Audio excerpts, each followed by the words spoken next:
we could say that at the same time that technology could enable a globalization world where a message could get to everybody in the world, but at the same time you could join certain small amounts of people around interesting themes wherever they are, and not necessarily synchronously at the same time.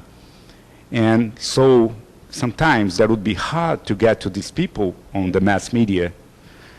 And so you need to do something different. And what is the whole of the communities on this new game? What I think is also, what I think is really interesting is that, of course, you can plan to move an idea or a message across boundaries and across borders. But what you can't do is you can't control it within there. Because as soon as you put a message or a piece of communication out that is digital, it goes, because people can take it and they can move it around. And actually, that's a real challenge for brands, especially. It's a real challenge because if you do something in South Africa on the web, that's completely transparent and open to anyone in Brazil. If you do something in Brazil as a brand, I can see it in London at almost the same time, and I can access it, and that information travels across. So what is quite interesting is that the brands have to relate to the communities within the different markets and relate to their cultures, because that's very important, but also recognize that, one, they can reach those cultures wherever they may be and those interests wherever they may be, but also they have to recognize that if they do something that is very asynchronous, that is discordant with the brand, that becomes transparent to everyone as well. You was going to say that you run and I run. Yeah. Well, we have more things in common. You are using black and so do I. Yeah, that's what you said. It's a great yeah. Well, but despite that, I think that there's a lot of things about content, because when you start to talk about communities, you must look for something that ties people in a ring that makes a community. It's not about a geographic thing or just like being in the same place or use the same clothes. It's something that ties people around some kind of content, some kind of interest. And what's the importance of developing a good argument for good histories and try to keep people around these arguments and seducing content that people could get involved with that? How do you think that this is going to be something for the new market, and how different it is from the storytelling that happened on the broadcast media?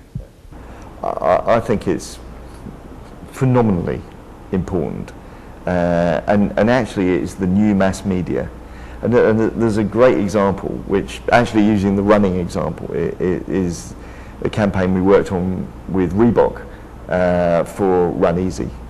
And there, in the traditional and the old model, you would have a campaign that you were going to launch, and the story we wanted to tell was a very interesting story, which is actually saying that the normal way of looking at running, which is you have to run until you're in pain, was actually, Reebok didn't want to support that. What they're saying is there's a different way, which is actually run at the speed of chat, run for enjoyment, run to help you get fit, because it doesn't matter if you do a 10-minute mile, not a 6-minute mile, because a 10-minute mile is still better than watching TV.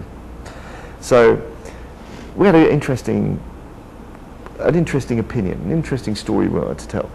But actually, in the way that you would normally have done it, we did media for 6 weeks in 10 countries. 6 weeks in 10 countries. And in a traditional sense, that's where that story would have lived, in those 10 countries for that 6 weeks. But actually, because we structure the campaign all around involvement. But there was some media just to drive people to our content, and that content enabled them to plan their own runs, to make their own videos about their runs, to post pictures about the runs that they loved, to find out about the different runs that other people had done, to form communities, to talk about running and to help other people. What happened is that people appropriated that campaign and it became theirs. And that's the interesting thing, because actually it wasn't 10 markets. It was actually, we actually had, I looked this up last night, nearly 80 markets now. 80 markets have people who are involved in Run Easy communities around the world. So you could say that in the reality it was a propagation effect. Absolutely. And it propagation on space and on time, and it keeps propagating, because if people put it on their talk. That is absolutely right, because they're still doing it now. We've done no advertising for nearly 9 months, but there are people joining that community now because that community is still alive. That communication is still alive because, as you say, it's propagated by people. It's owned by people. People is talking a lot about viral marketing. Yeah. And the first thing that many marketing directors and even some guys that work with advertising thinks is, oh, well, viral marketing is media for free. Yeah. I don't believe that. But do you think that propagating, viral market is part of propagating discipline? Do you think that propagating is something that we can really control just the same way that we buy media? No, I don't. What I think you can do, what we can do is we can stimulate and we can enable. We can actually much more precisely target the most influential consumers who are most likely to have empathy with our message, empathy with our brand, who are most likely to actually want to talk about it.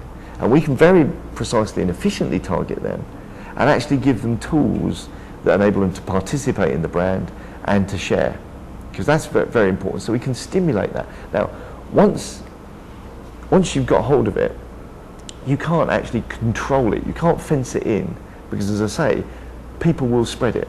Now, the interesting thing is that the better the idea, the better and most relevant is the content that you give people, the faster it will actually propagate, and you will get, and the wider it will propagate because it's of interest. What you can't do is you can't say, well, I only want to go so far, because, as I say, once you've actually given it to people, it's gone. And you actually, it's a different discipline that marketeers have got to understand about brands. Is that what you have to do is you have to recognise you have to give up the control of the brand. Interestingly, I did a conference, I spoke at a conference about a month ago, and the title of the conference was about actually what brand owners had to do was learn to give up brand guardianship and control. Now, what I said was, actually, they have to understand that they have to give up control, but not brand guardianship, because the brand still has to stand for something. What you have to give up is the use of that brand as people use it virally, but the brand still has to mean something, and that has to have a role, it has to have a voice, it has to have an opinion, and that is what the brand owners are in control of. So you can't give that up. You actually have to have your opinion, you have to stand by it, and you have to have your values. And actually people really want that. But what you can't control is how people use about it and how people talk about it.